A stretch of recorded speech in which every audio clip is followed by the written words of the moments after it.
Howdy. Quick video here. I wanted to show off a little interaction that I found that I thought was interesting.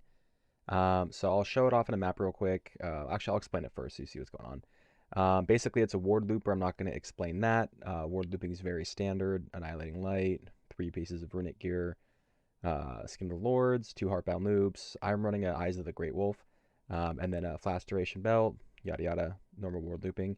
What's interesting about it is I have a cast and damage taken, Volatile Debt of Seething, the new one that consumes 10 corpses at a time for 10 orbs, Desecrate, GMP, Spell Cascade, and then Unearth.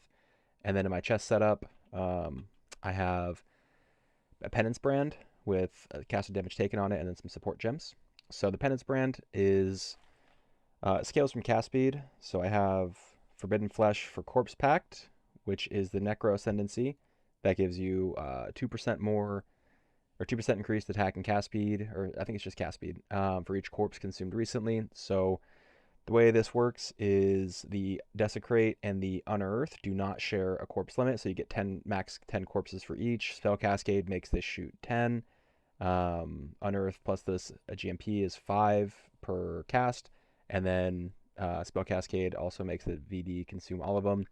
We're casting about 5 times per second, so it ends up being like roughly around 100 corpses every 4 seconds to max it out, and then we end up, turn on D&D. We end up with a 200% increased attack and cast speed. So what do you do with that? Well, Penance Brand scales its brand activation rate. So the way this works is if you look at the third blue line on the bottom there, activates every 0.1 seconds while attached. So that gets scaled with cast speed. Right now, if you look at the very bottom one, every 0.05 seconds while attached. If we get our corpses up and get looping, I have there we go.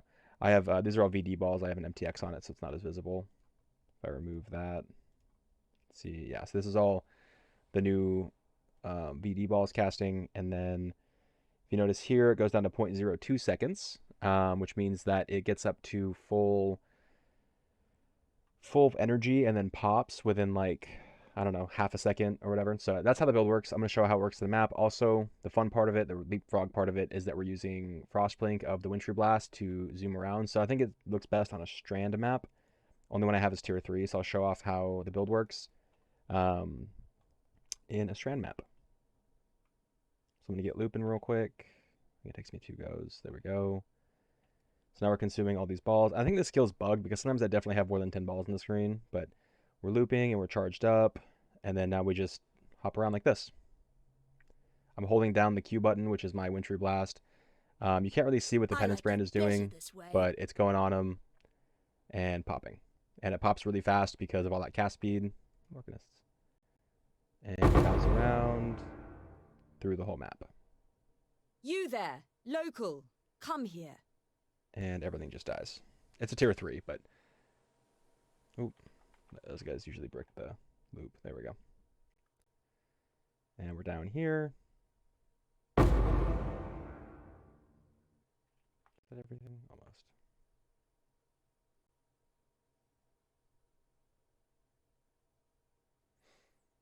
We're to the end of the map.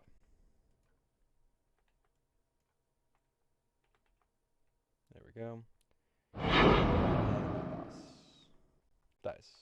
And 33 monsters remain. So that's the map.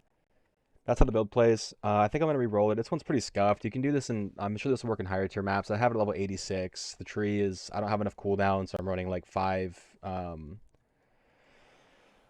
to dust instead of 4 with this thing here. The cooldown breakpoints are all weird now without the anomalous summon skeletons, so I'm sure there's some guides on that. But yeah, that's how the build plays. It's the leapfrog build. I'm sure there's some fun interactions to be had. I might re-roll the Penance Brand as something different, but this is what's up for now. Yeah, have fun if you try this. Bye.